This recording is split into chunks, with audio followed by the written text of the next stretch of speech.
Today to the HR committee. So with the fire evacuation procedures today is that no fire alarms are scheduled for this afternoon. Therefore, if the alarm sounds, please evacuate the building immediately. The fire exits are located at the rear and side of this room. If you go down the stairs and then meet in the War Memorial Park. Please also note this meeting is being webcast live, and can I ask all members to turn their phones to silent or off, and also just to limit use throughout the meeting as well. Thank you. Okay, so we've got some apologies for absence. We've got Councillor Days being replaced by Councillor Parker, and Councillor Godson has been replaced by Councillor Sanders. Have we got any declarations of interest on the paper? No? Any urgent matters? And then the minutes of the meeting held on the 16th of February, they will be published ahead of the June meeting. But I have got a note from Marie, the Deputy Monitoring Officer, following the meeting. So this will be a note added to the minutes today. So it's about the motion that Councillor Potter put forward.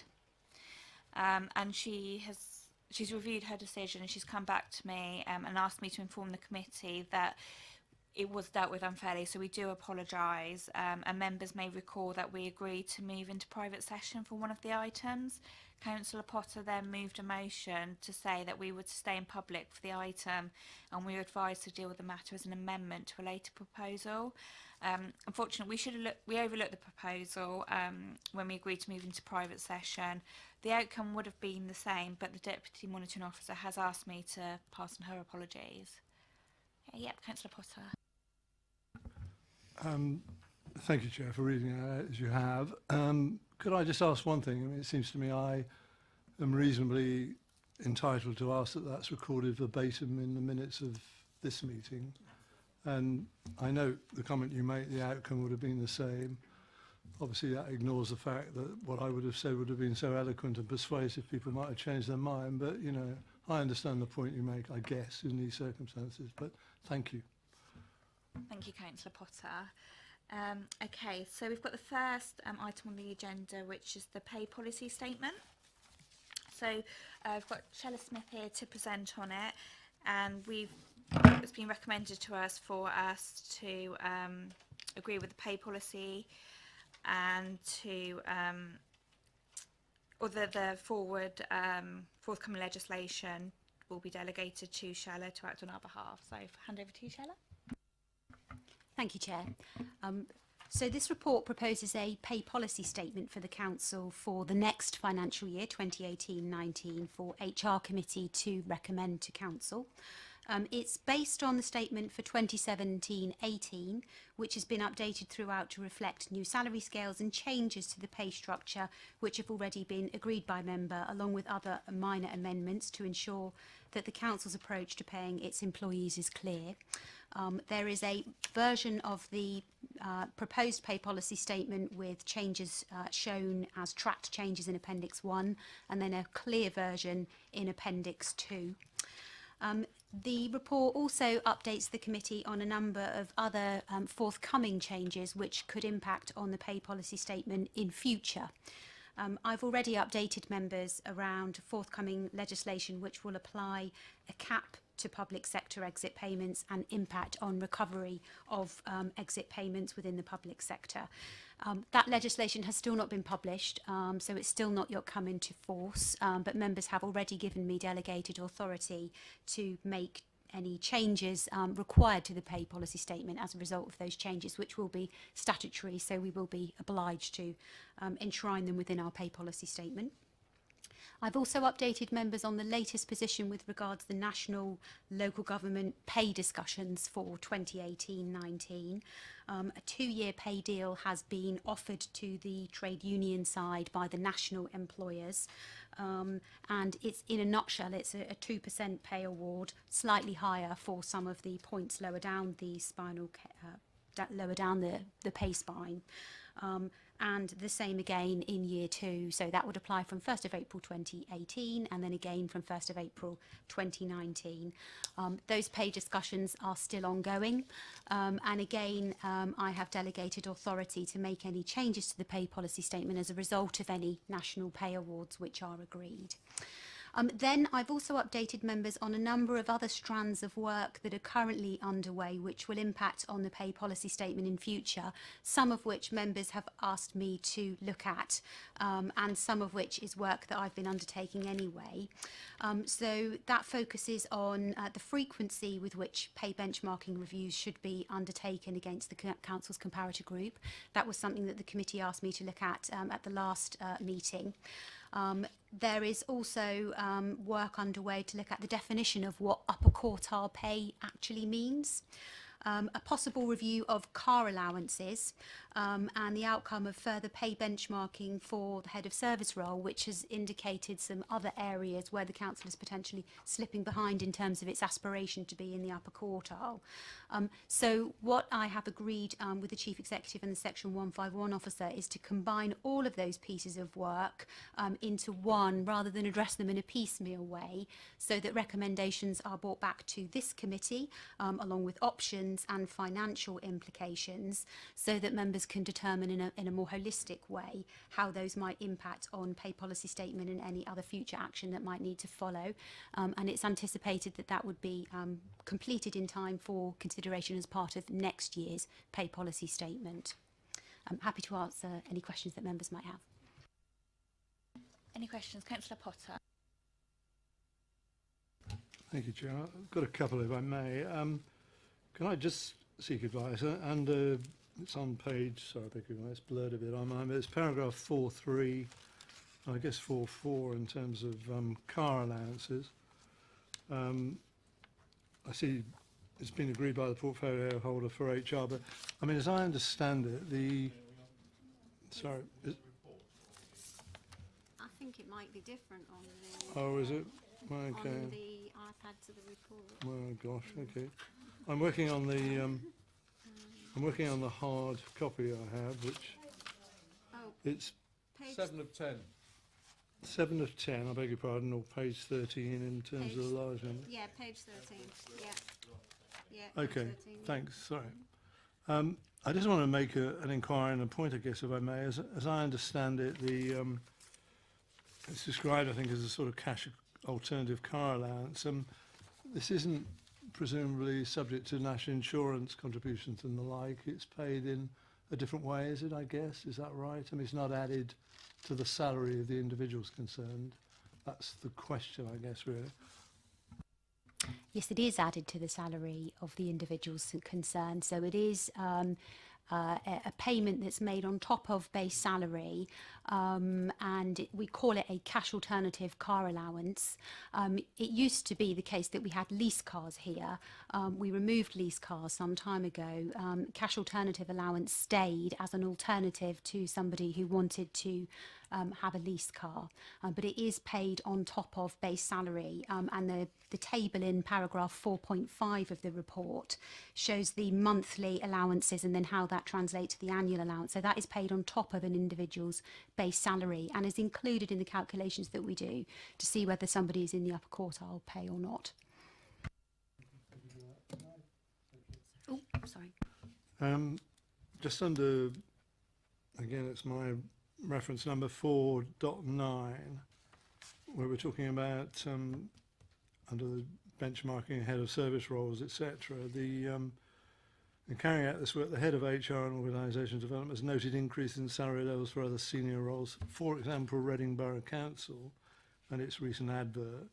I mean, was that considered to be a reasonable comparator, really, in terms of, here we're talking about, and you will know, Shella, and you'll soon know even more, I guess, really, we're talking about a unitary authority with responsibilities for social care, education, transport, libraries, you name it. Is that considered to be a good comparator benchmark in regard to anything we might say about our own Section 151 officer? Yeah, I think that would be an issue that members of this committee would need to consider. We looked at this issue when we were considering the Chief Executive's salary back in March last year, I think that was.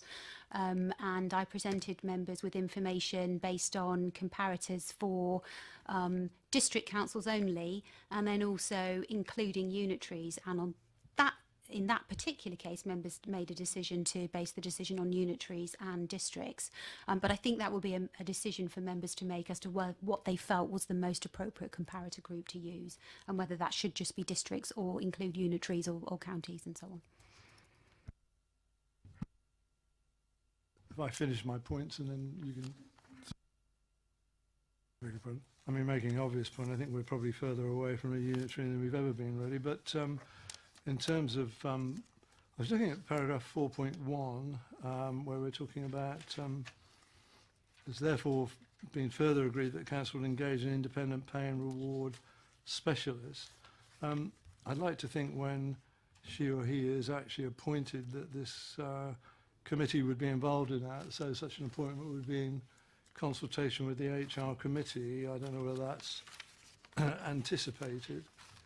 And if I may, I'll just finish, so that's to be answered, I guess, really. But also under my page 23, it's paragraph 4.7.3. In terms of the deletion there that occurs, the special responsibility allowance being paid to the monitoring officer, why is that being deleted? Sorry, that's my question there.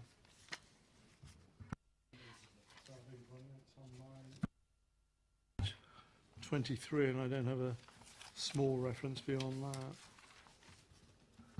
So in answer to your first question about the engagement of an independent pay and reward specialist, we would be engaging a consultant, most likely to carry out that work. It is a specialised area of work. That would be done in accordance with contract standing orders, so we'd probably be looking for 3 quotes from suitably qualified people. Wouldn't generally do that in consultation with HR committee, but I can certainly have a conversation with Councillor Sanders as portfolio holder for HR about whether that's something he would wish me to take forward. Then in terms of the special responsibility allowance for the monitoring officer, it used to be the case that our two of our statutory roles, the Section 151 officer and the monitoring officer, received a separate special responsibility allowance for the statutory role that they undertook. Some time ago, this committee agreed, following a review of the director pay grade, where the pay grade was increased, that special responsibility allowance would be withdrawn and would be rolled up into the total salary for the post. The same thing has essentially occurred with the Head of Law and Governance post. So instead of receiving a separate special responsibility allowance for undertaking the position of monitoring officer, the post has instead been regraded under our job evaluation scheme, and the role of monitoring officer has been built into the responsibilities for the post, and it has been graded on that basis. So the grade has increased from grade 13 to grade 14. That was done before we advertised the post nationally in order to appoint to the post. So the special separate responsibility allowance, which was £4,000 per annum, has been removed, and the salary for the post now reflects the responsibilities for undertaking that statutory role.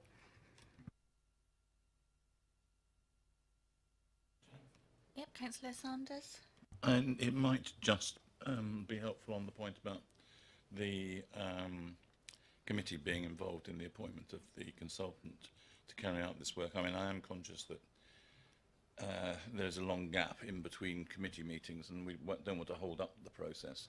By the same token, I think it would be sensible if the committee were to have sight of and be able to comment on the terms of reference for that consultant and what we were going to be asking them to do.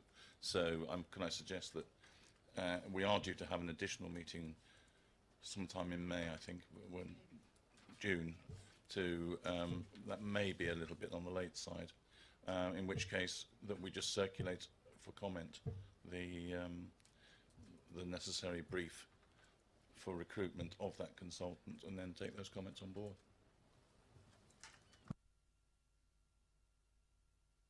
Councillor Parker. Thank you, Chair. I also marked my paper in regard to the first question asked by Councillor Potter in respect of paragraph 4.9, the comparison with Reading Borough Council, as to its appropriateness in relation to that post. So he has sort of query that as well. What I'd like to, it is some while since I've been a full member of this committee, so a little bit of catch up.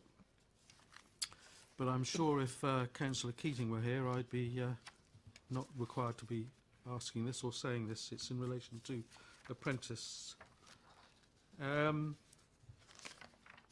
If we look at page 21, and it doesn't have, that's the appendix, that's appendix 1 for others looking.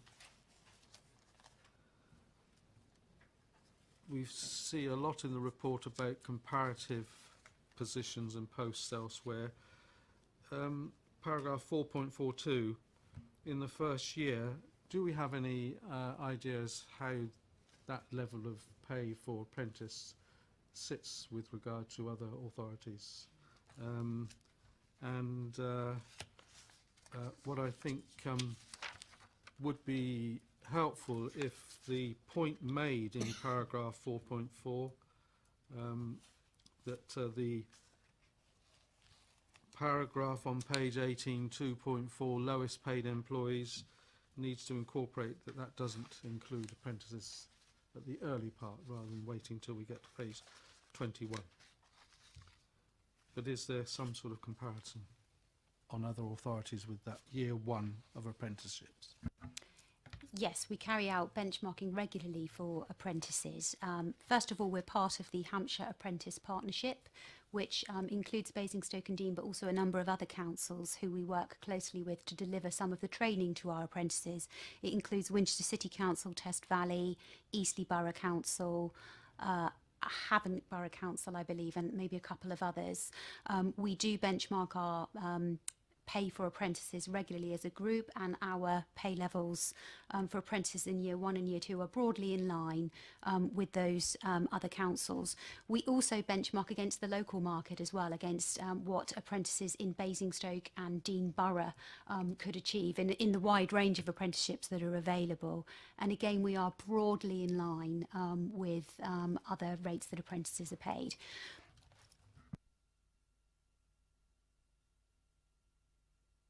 Okay, any further questions on the pay policy statement?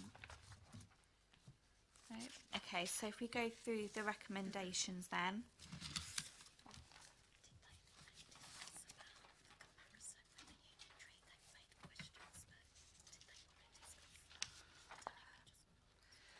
So with the point around unitaries, do we want to discuss it further with the pay level and the comparison? I mean, from my side of things, I do remember when we looked at the chief exec salary, we all agreed to look at the unitary point because of the nature of Basingstoke and Deane and how we work. So I agree with Shella's recommendation to look at unitaries, but I wonder if there's any other further points that you'd like. Yeah, Shella. Sorry, sorry if I've misled the committee. I wasn't trying to make the point necessarily that we should benchmark with unitaries. I was just making the point that within our pay benchmarking group, which does include all councils in the South East, there are some councils within that region where the salaries have increased beyond us, but it would be completely for the committee to decide whether they felt pay benchmarking should be with just districts or with unitaries as well. So I'm not making a recommendation either way. Councillor Parker.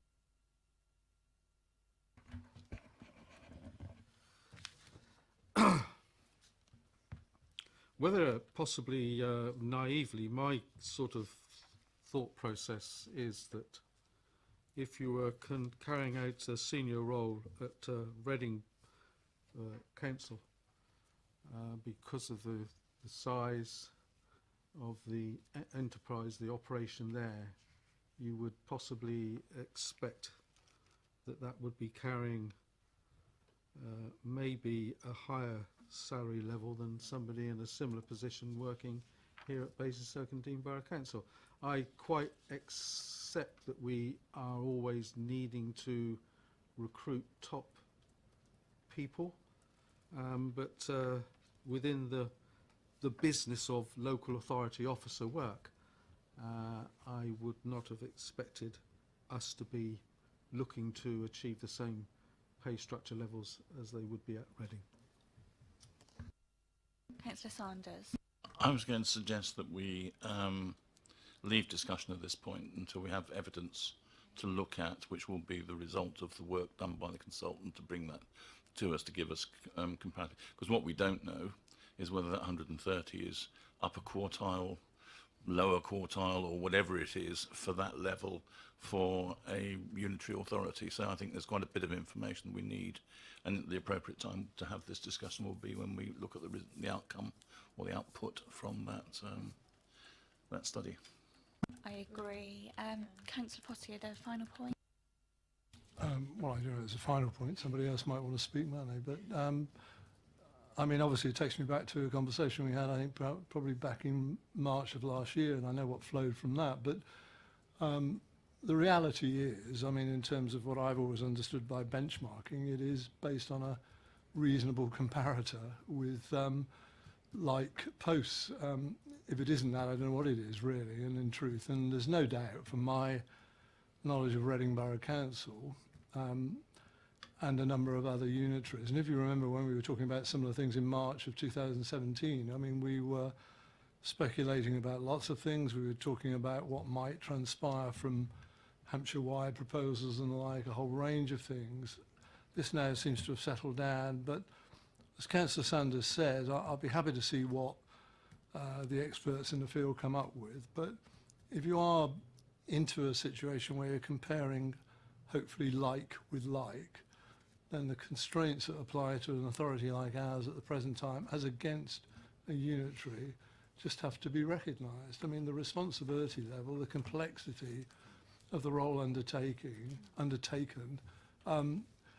you know, is very different. There's no doubt about it. That's why people in life are paid different amounts of money for different levels of responsibility. That's a simple fact of life, isn't it, really? And I'm not in any way seeking to depress people's salaries, contrary to popular rumour. And I just want it to be done fairly and objectively, really. So we'll reflect on that and review it at the right time, I think. Thank you. So I think we're all agreed on that point. So the first recommendation is for us to send the pay policy statement at Appendix 2 to Council. We all agreed on that? And then the second one is that we note the pay policy and that it will be updated to reflect the forthcoming legislation affecting public sector exit payments in line with the delegated authority given by us as a committee on the 29th of February 2016, a long time ago, to the head of HR and organisational development. Third point is that we note the latest position with regards to local government pay offer for 2018, and that the head of organisational HR and organisational development has been given delegated authority to make amends to the pay policy as a result of any national pay awards which the council is contractually bound to agree. And then the final recommendation is that we note the other issues under consideration which could impact on the pay policy statement in future. So I think we've delved into that a bit with the terms of reference for members. So if we have a look at the recruitment of the specialist, the consultant to come in and have a look at everything. I won't read the whole of recommendation 4 out, but are we all agreed with those points? Yep. We did agree that we would circulate terms of reference. Yep, so I've noted that. Yeah, agreed. Perfect. Okay, thank you. So we now move on to number 6, the HR operational management issues.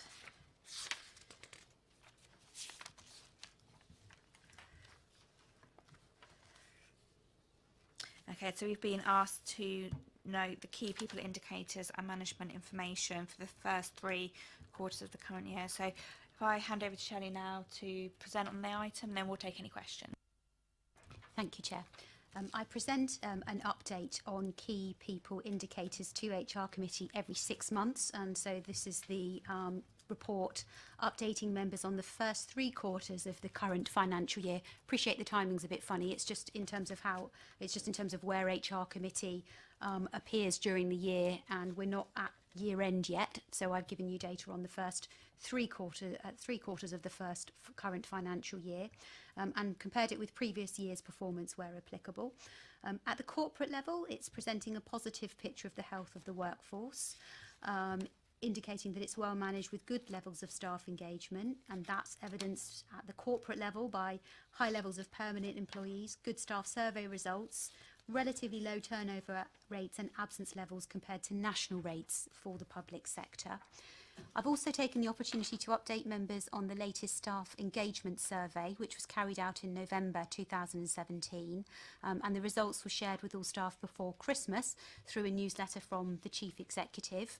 71% of staff responded to the staff survey, and it was carried out this time for the first time by an external organisation called Best Companies, and the Sunday Times this week actually produced a supplement including the results of those from across all the participating organisations. About 900 or so organisations participate each year. The results for the council have been analysed best companies, who have confirmed that we have successfully earned One to Watch accreditation, which Best Companies class as a good score. That means that engagement levels across the council are good.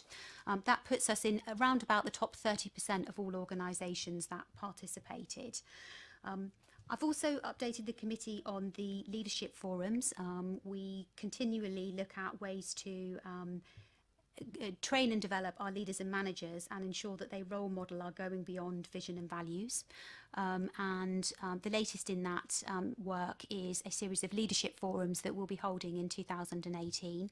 The first one took place on the 8th of February and was attended by about 80 managers from across the council, and was delivered in partnership with the organisation called First Descent, who we've worked with for a number of years now, delivering our leadership and management training.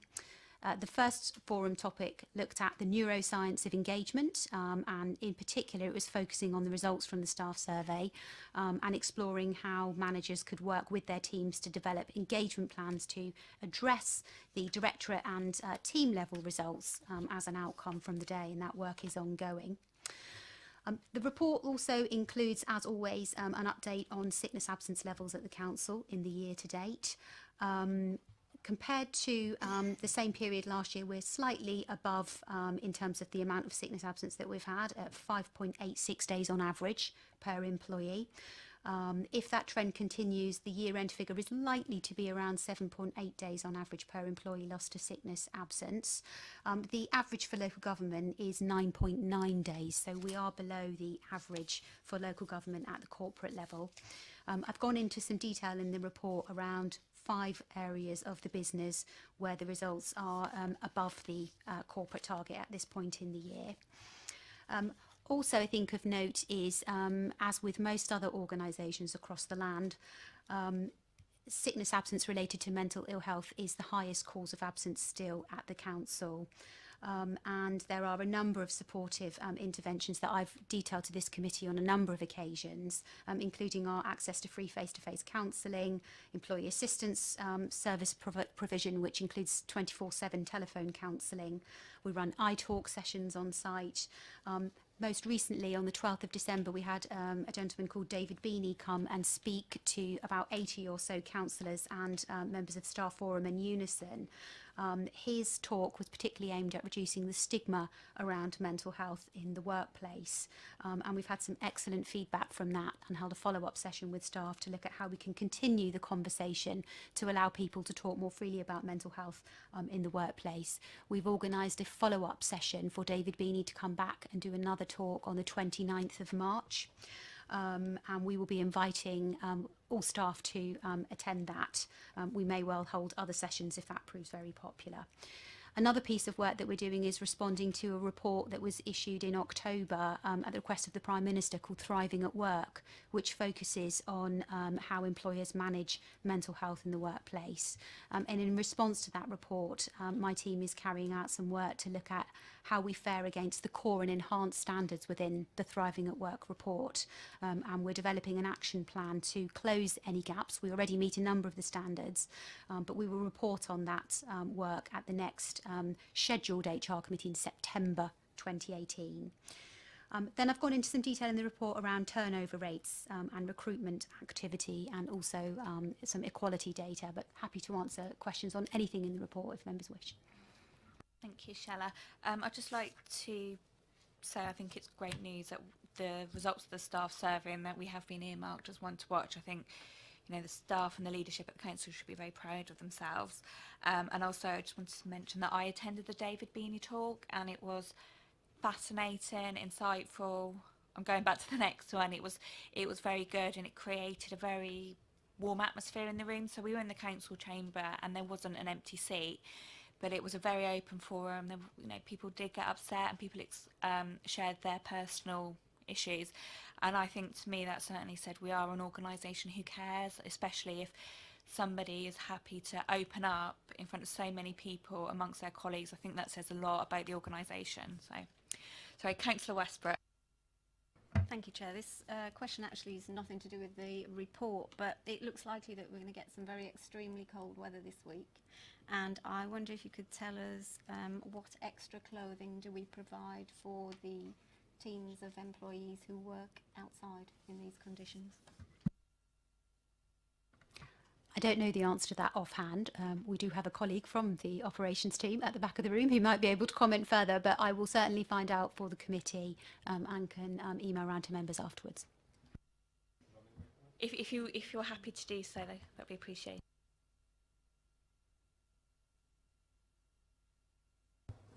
So currently we are provided with what you can see me in now. It doesn't afford very much for cold weather. We have to provide our own thermals, hats, gloves are provided. There was a time when our kit was issued, we were issued with thermal undergarments. We've never had hats, so that's the extent to what we get at the moment. The clothing we currently wear is neither good for the summer nor the winter. You sweat in summer, you freeze in the winter. It's not very thick. We have started with the new fleeces, which are improving. They're much better. But other than that, what you see is what you get, unfortunately. Thank you. I think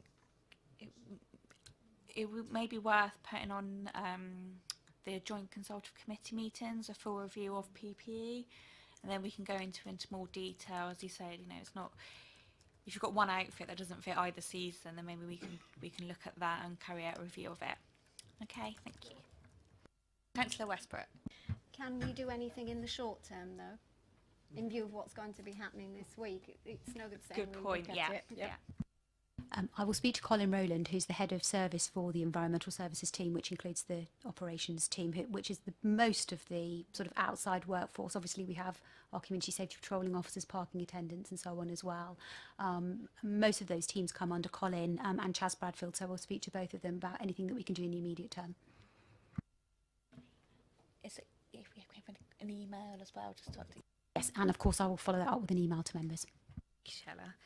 Okay, any questions on the paper? Yep, Councillor Westbrook. Just another one, please. Page 45 talks about one of the business units, weekly attendance by an HR officer and HR business partner. Could you just tell me a little bit about that, please?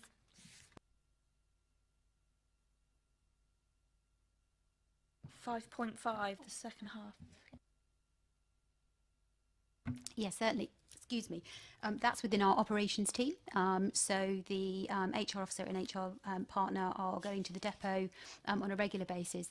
That's because obviously the operations team aren't based here at the civic offices. So you have to remember we have a big part of the workforce that actually are out and about for most of their time. What that team of business partners and the HR officer do is they go round and about visiting the depots on a relatively regular basis. So they'll go round to all the various depots that we have, and they work at least once a week from the Wade Road depot, where staff tend to some of the staff and the operations team come in and visit the depot on a fairly regular basis. So they will just be there to increase presence and have the opportunity to engage with staff and answer any questions they might have about HR type issues. But they do go out and about around the other satellite depots that we have within the borough as well on a regular basis. Any other questions? Are we okay? Just go straight to the recommendation. No? Okay. So we all agreed that we note the key people indicators and management information for the first 3 quarters of the financial year. Agreed? Perfect. Okay, so item 6 now, which is the revised bullying and harassment policy. Sorry, item 7.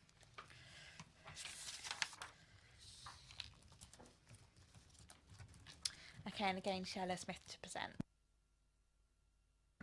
Thank you, Chair. The Council is committed to providing a working environment for its staff that is comfortable and free from all forms of bullying and harassment. And the bullying and harassment policy is plays an important role in setting out the Council's position on this and how it will address any allegations that may arise. In November last year, ACAS, the Advisory Conciliation and Arbitration Service, released new guidance on sexual harassment aimed at workers experiencing sexual harassment in the workplace, including how to report any incidents of unwanted conduct of a sexual nature. That was in response to a number of very high-profile cases surrounding sexual harassment, including historical sexual harassment issues. The report before you now sets out some proposed changes to the Council's bullying and harassment policy, and those are aimed at incorporating the key components of the ACAS guidance. And also we've taken the opportunity to include reference to the protocol for councillor and officer relations, which was approved by Council in June 2017. So I felt it was prudent as we were updating it to make reference to that protocol as well. And then we've also added additional information to make it hopefully easier for staff to understand what bullying and harassment actually is. So there's been some more examples included, lifted from the ACAS guidance around bullying and harassment. And also we've included a new section about where staff can get help if they feel they have been subjected to bullying harassment, or if they are supporting colleagues who feel they might have been. So a new section has been included at section 7, which outlines a range of services that people can access. And that includes, for example, the ACAS helpline, which is an independent helpline available to anybody, any member of staff or manager who's supporting a member of staff. Also to the HR team, their line manager, and to Unison as well. I've discussed the changes to the policy with Unison colleagues, and they've agreed that they are happy with the changes that I'm proposing that are in front of you today. Okay, thank you. Councillor Potter. I haven't got much to say, you'll be pleased to hear. I mean, I obviously support the most refined and well set out policies in this regard. I mean, it goes without saying, I think, really, that no matter the words in any policy, staff always have to feel confident that they can make use of them in the way that they're intended, really, and that comes down to the day-to-day experiences that they have, i.e. that if they have a problem and they feel it's such that they need to report it in whatever way the procedure allows for, that they have absolute confidence in the independence, the integrity of the people that they're reporting it to, so that you know, they can have confidence it's going to be dealt with effectively and objectively. That's the key of any policy, particularly in regard to policies that relate to bullying and harassment at the workplace, really. Whatever the words, if people don't feel confident it's going to be dealt with in a way that is unbiased, objective, people won't use it properly. That's the reality, and that must apply in all workplaces, not just here. This is a general observation, really.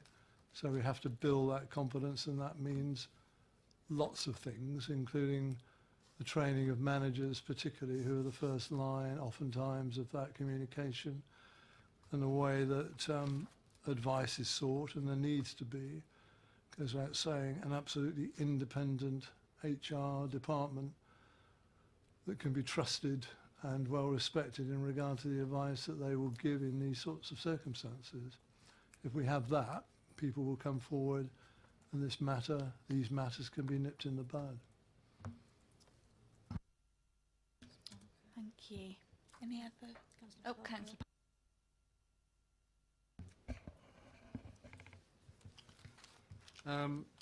I would refer to page 117, paragraph 3.3.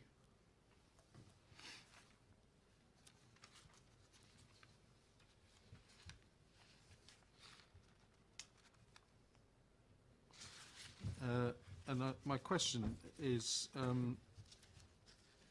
why in paragraph 3.3?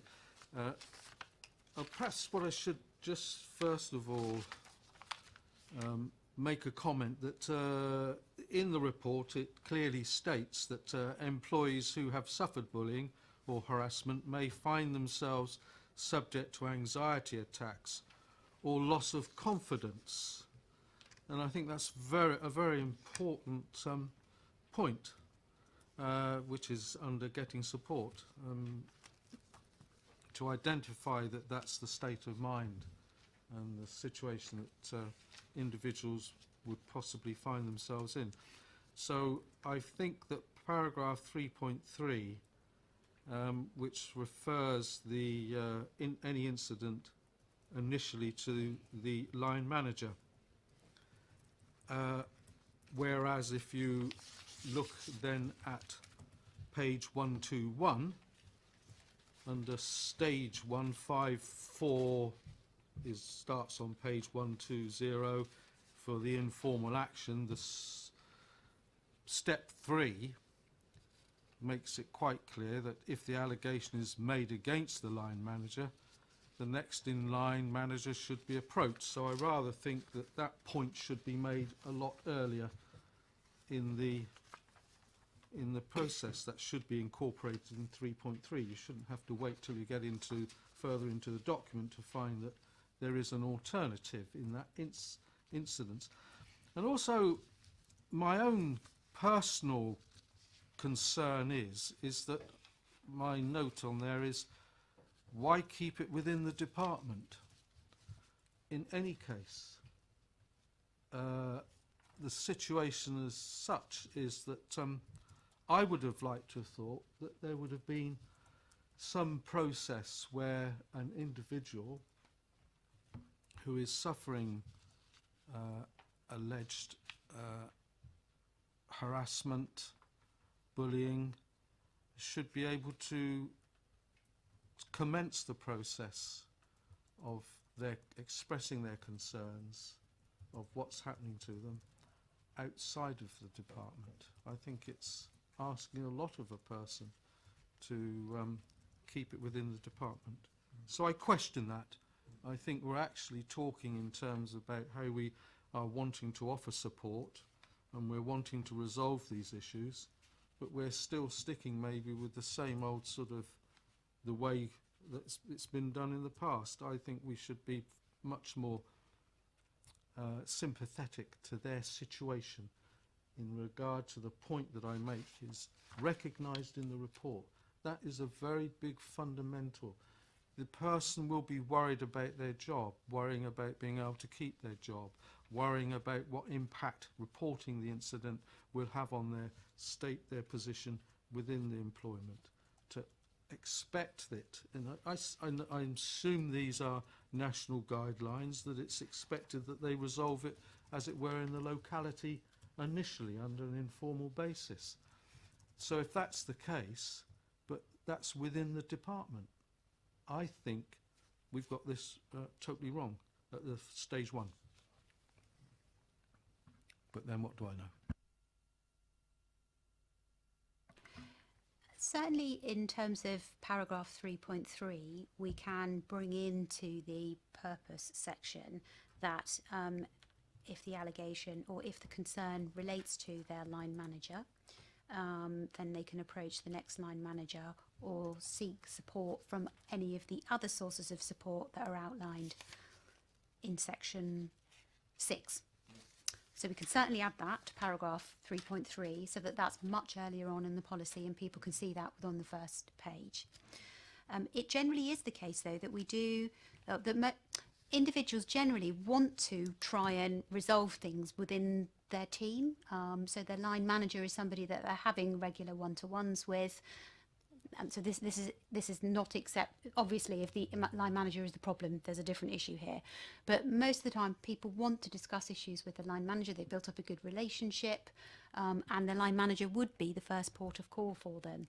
If for some reason they were uncomfortable with speaking to their line manager, there are a range of other services available to them, and that's the purpose of adding that section 6, really. So it is generally good practice, and ACAS procedures emphasise this as well, that generally it's dealt with within the line management chain, but there are other sources of support available to people, which include HR, which include Unison, the ACAS helpline, and so on.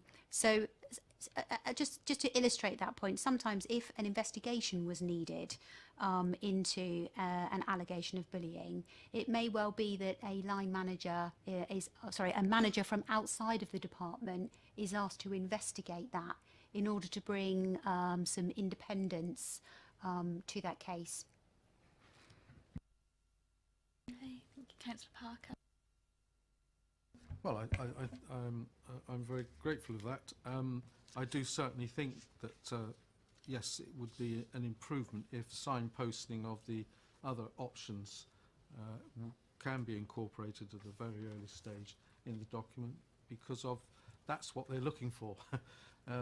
Not how to go about it, steps 1 and whatever. It's where do I go in that would most suit my purpose, my situation that I'm struggling with.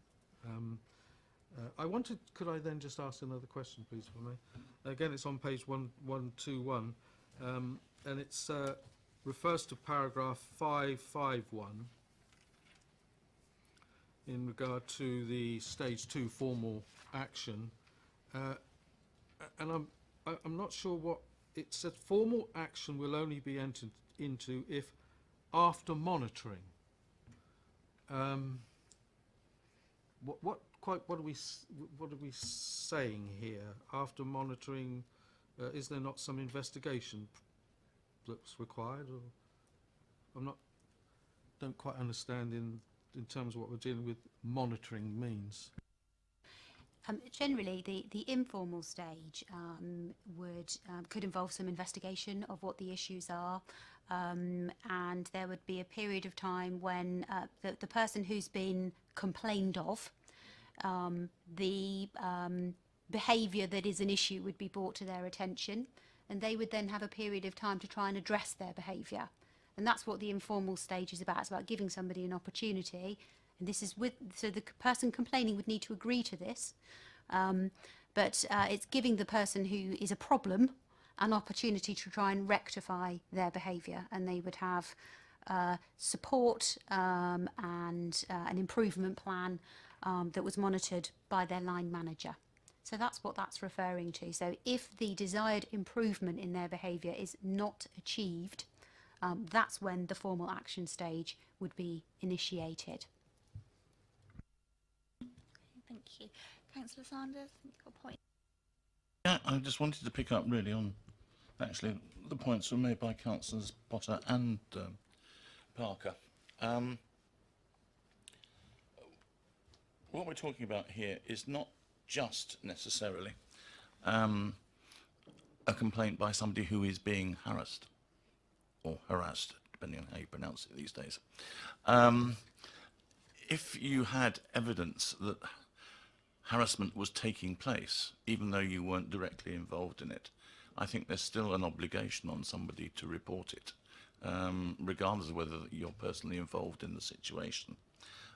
Therefore, it may not, it may be somebody's line manager. It maybe couldn't be somebody's line manager because that's the person you're complaining about. But it could be somebody from outside of that particular department or whatever, still notes it because they've seen it going on in the course of their work and might want to report it to their line manager and etc.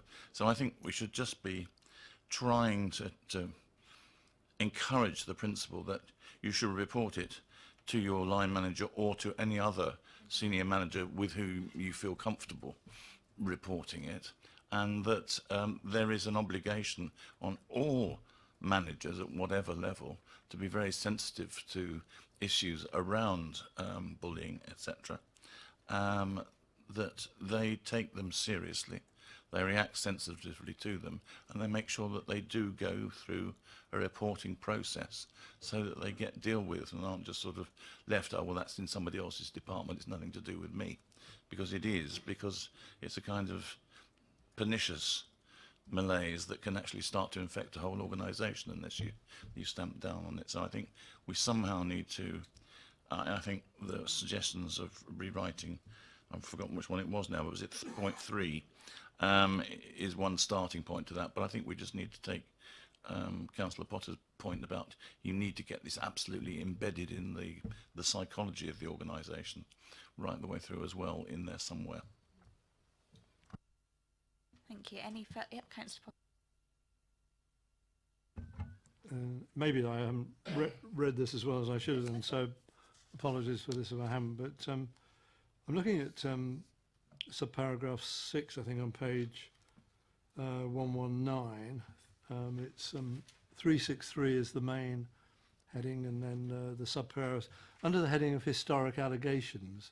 The only point I want to make there, if I may, is that that appears to be the only specific reference to what we call historic allegations, and that homes in exclusively, I think, on sexual harassment. And I know what Shella was saying about the background to this and the advice that ACAS issued because of all that has been going on, obviously, in a number of high-profile areas regarding sexual harassment or alleged sexual harassment.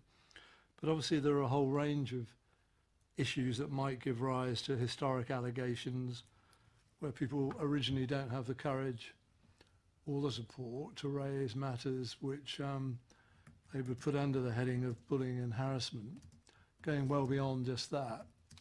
And I don't know whether here we're being too specific about it. If there's reference elsewhere that I've missed, I'm sure Shella's about to tell me, but it has to be a much broader range, doesn't it, dealing with historic allegations, which are no less important, despite the fact some time's gone by, really. And I think people need to understand that and be encouraged to come forward with these, even when they think it's appropriate and they have the courage and the support to do that.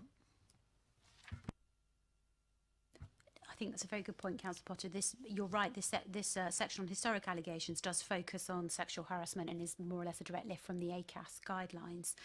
What we could do, though, is remove that from section 3.6.3 and make it a new section 3.6.6, so it occurs after bullying and harassment is not necessarily face-to-face, etc., occurs after that paragraph, and then make it more generic so that it refers to harassment and bullying rather than specifically just to sexual harassment, so that it then covers any historic allegation around bullying and harassment.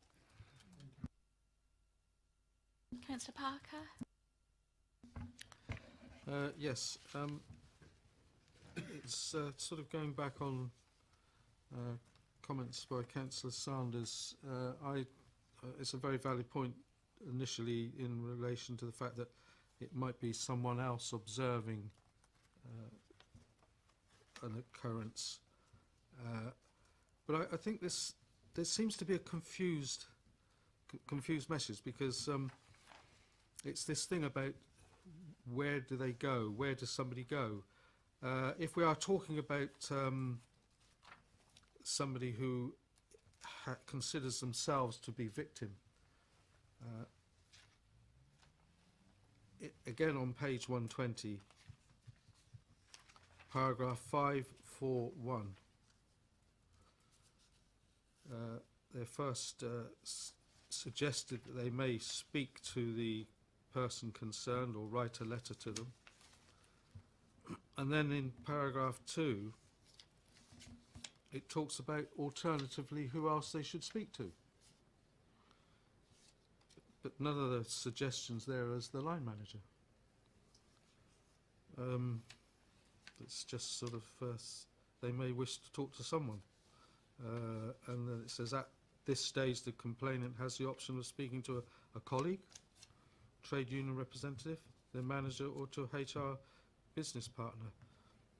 That I read is that if they have no success, doing a direct approach, saying to somebody, look, I don't like the way you talk to me, I don't like the way you are in my space. But that's not supporting what Councillor Sanders is saying is we want to continue to promote reporting it to the line manager. I mean, I personally like 5.2. I think, but this seems to be a level of confusion, or I'm just getting confused.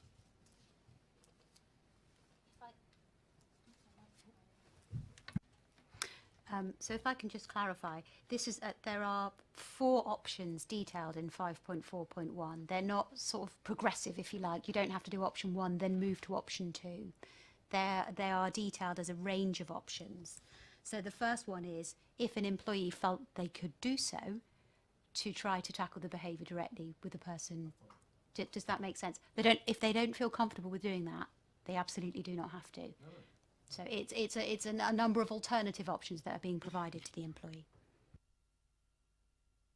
But what I'm saying is that in 5.2, it says alternatively, subsequently, if they achieve no success in the first approach, they may wish to talk to someone in order to obtain another perspective on the situation and to ensure that someone else knows about the unacceptable behaviour.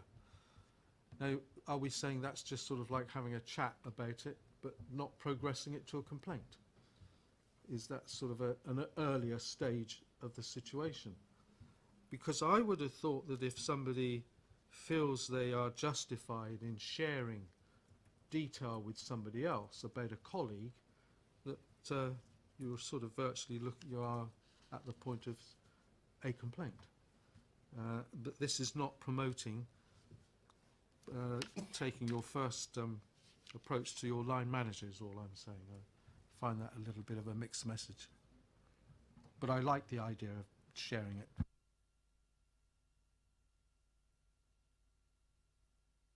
Okay, I mean, from my understanding is it's an option to speak to somebody else within the department.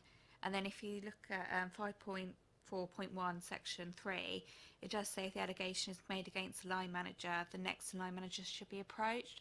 So I'm reading it as a list of different options, and especially section 2 is almost like an informal sense check of, am I overreacting, or is there a legitimate issue?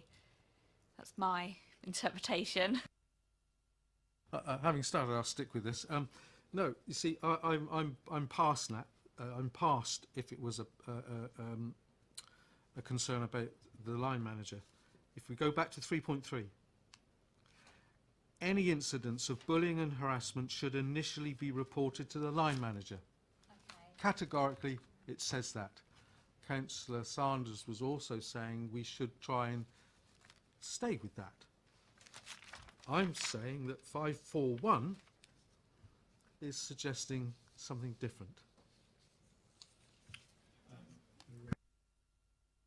Sorry, I didn't think I was saying that, actually, that we should stay with that. What I was saying was that there are other circumstances where it might not be the line manager, but nevertheless there's a responsibility for people to report it on to others. So I think my understanding was we'd given enough indications of some modifications to make to 3.3 that we can do that, which would then, I think, satisfy you on these ones under 5.4.1. I mean, the problem is that what they're doing is laying out a series of options, but in reality there's so many different circumstances that could arise, you can never actually cover all the possibilities under that series of options. There's only an indication, I think, of the likelihood of it. But as I understood, what I think we're all trying to get to the same place, is that the general thrust is that what we want to see is that we make it as easy as possible for people to report any bullying or harassment, and that they can use any one of a wide range of different conduits for doing that reporting if they don't feel comfortable with the immediate one of using their line manager, but normally the line manager will be the first port of call. Shella? If it helps members, what I was thinking is perhaps at the end of paragraph 3.2, I could pick up the point that Councillor Sanders made with a sentence along the lines of this responsibility extends to all managers of the council. And then in 3.3, any incident of bullying harassment should initially be reported to the line manager, or if the concern relates to the line manager, the employee can seek support from the next line manager or from a range of other support services as detailed in section 6. So something along those lines to make it very clear right from the beginning of the policy that there are a range of measures that the employee can take in order to seek support depending on their desire and their wish, depending on their individual circumstances. I agree with that. Are we all in agreement, or Councillor Potter?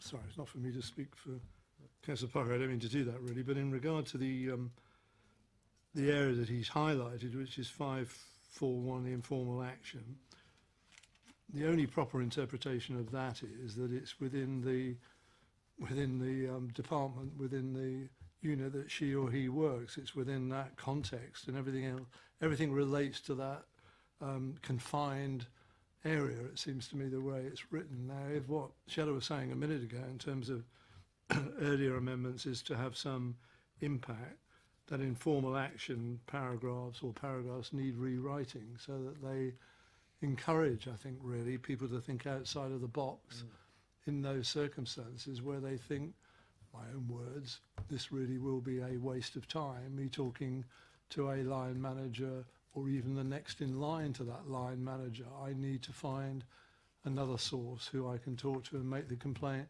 in a proper way. And I think it just needs amending, and that's consistent, I think, with what Councillor Sanders was saying, that he's saying that should be encouraged rather than discouraged. So it sounds really pedantic, but it's this paragraph and the other one that need changing to allow people to do just that, I think, really.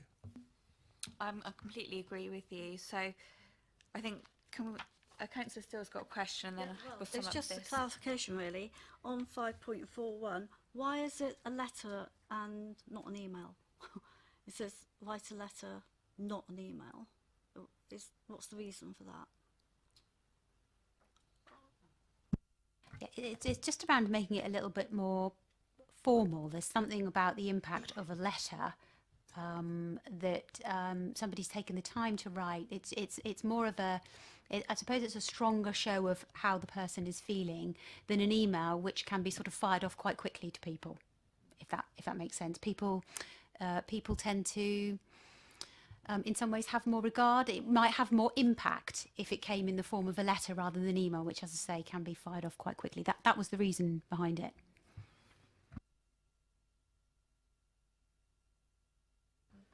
Councillor Parker. Right.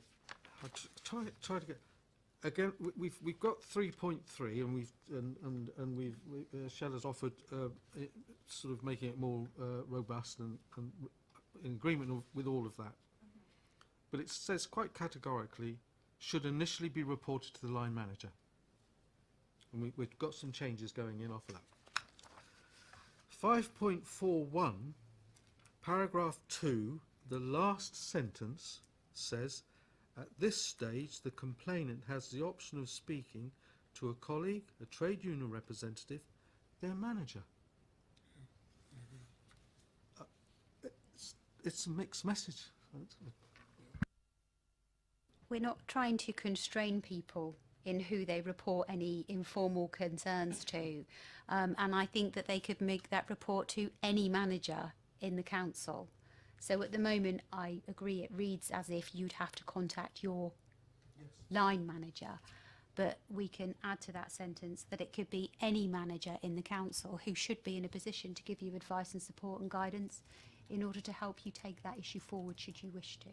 So would that help to clarify that point that it's around any manager? Yes, that's good. But point again is coming back and is that 3.3 should initially be reported to the line manager. Their manager comes as the third option in paragraph 5.41.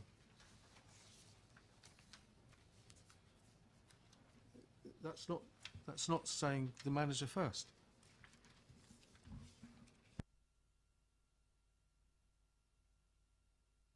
I think what the policy is trying to do is trying to encourage people in the first instance. I would always encourage somebody in the first instance to speak to the line manager, because generally that is the person who is in a position to do something about the behaviour. Generally that is the case. I think what we're trying to do in section, and that's what paragraph 3.3 is about, we agreed some changes to that. 5.4.1 is giving people a range of options that they might wish to consider. So it is my view that the line manager should always be still encouraged as the person that a person would go to in the first instance, because it is my belief that that is the person who could actually do something most easily in most cases about the behaviour. But I suppose what we're trying to do in this policy is trying to cover all circumstances, and that can sometimes make it seem a little bit more tricky. But it would still be my advice, and again this is reinforced in ACAS procedures, that ideally a person should approach the line manager first, where they felt comfortable. Councillor Potter. I wonder if I can just make the point, I know Councillor Stills made it, but I do think that writing as we have, writing a letter, not an email, is unnecessarily restrictive. I mean, I know this will come as a great shock to many of you, but I normally take quite a lot of time putting my emails together as I would a letter, and I think most people would follow that pattern really in this modern world that we live in terms of the emphasis on emails. And I do think that we should encourage people rather than discourage. I mean, saying it's got to be a letter would be a discouragement to some people, where if there's an either or option, I really can't see the problem with that really. They both have the same status, it seems to me, or they should have. Either can be marked in whatever way you wish them to be. I know private and confidential doesn't mean much, people tell me, but you can mark them that way. And it seems to me both should be encouraged as a way of getting forward the issues you wish to raise. So I'd like to see that changed. Okay, so we can change it to an email or a letter. I fully understand Shella's point that it is more personal, and you know, you can write an email and then print it off as opposed to click send, but we can make that amend to have the or option in there. So just to summarise where we are, so we're going to make amends to 3.2, 3.3, and then in section 6 we'll have a new section on historic allegations on everything rather than just the sexual harassment points. So, Shell, are you okay to send a follow-up email once that's been completed? And we can... Oh, sorry, 5.4, 1 and 2. So 5.4.1, sections 1 and 2. We've got there.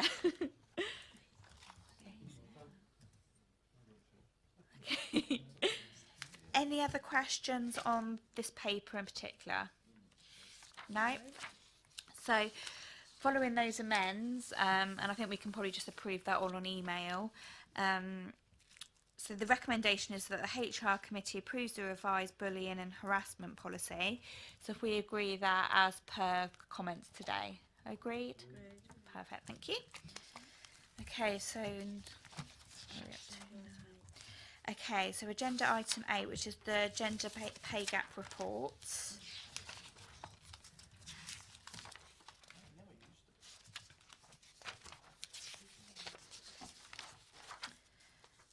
Okay, so we're handing over to Councillor Sanders to present. Sorry, is he chatting about whether it's harassment or Harassment.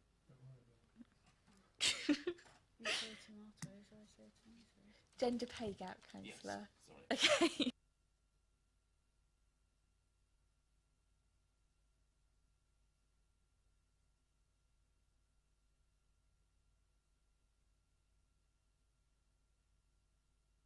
Yes, so we do have a gender pay gap. It's unfortunate to report.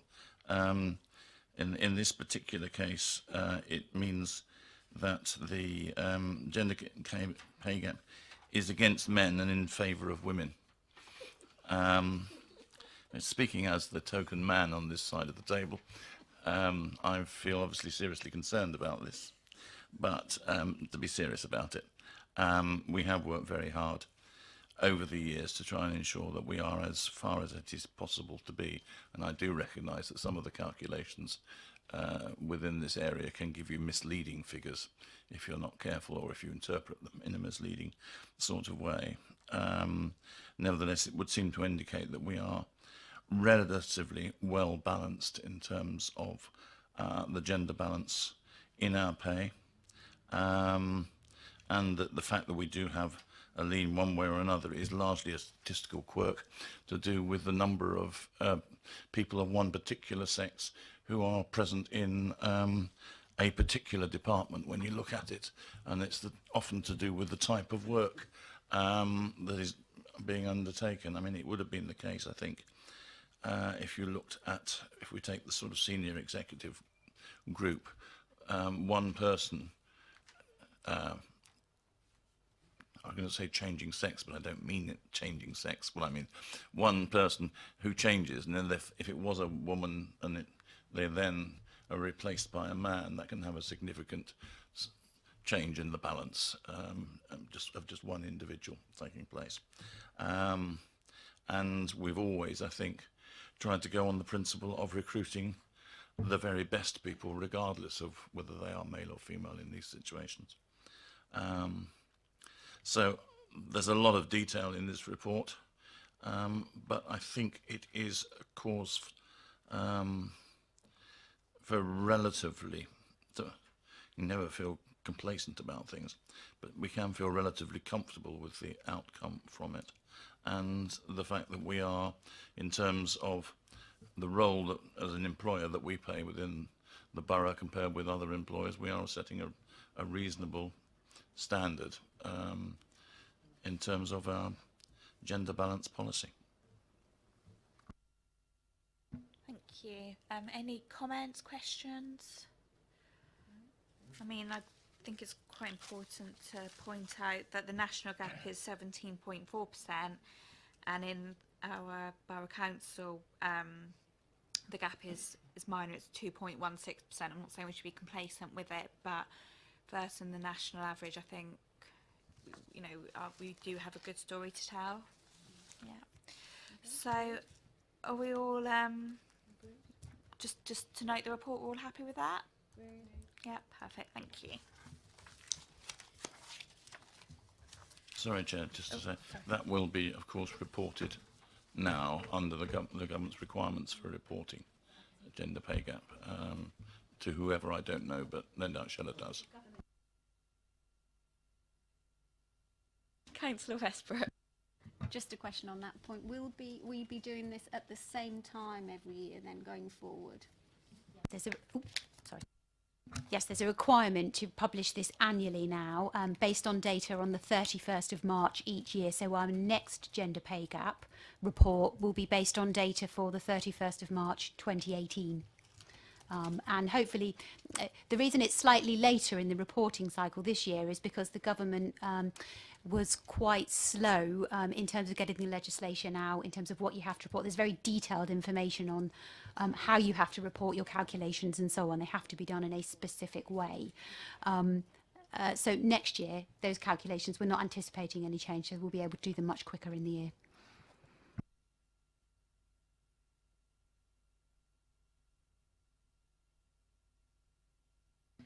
Okay, and then we move on to the final item, which we do need to go into private session for. So if I read out the appropriate word, and then we can vote on it.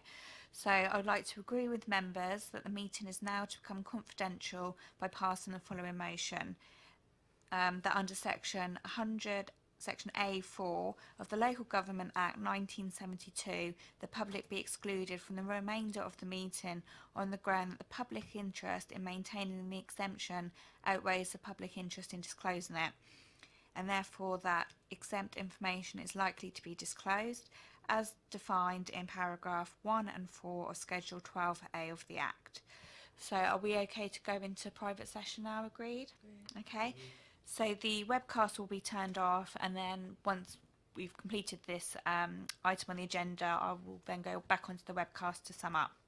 Okay, so we've discussed the final item on the agenda, and we have made a recommendation to appoint the interim executive director of Borough Services, whilst Rebecca Emmett will be going on to maternity leave.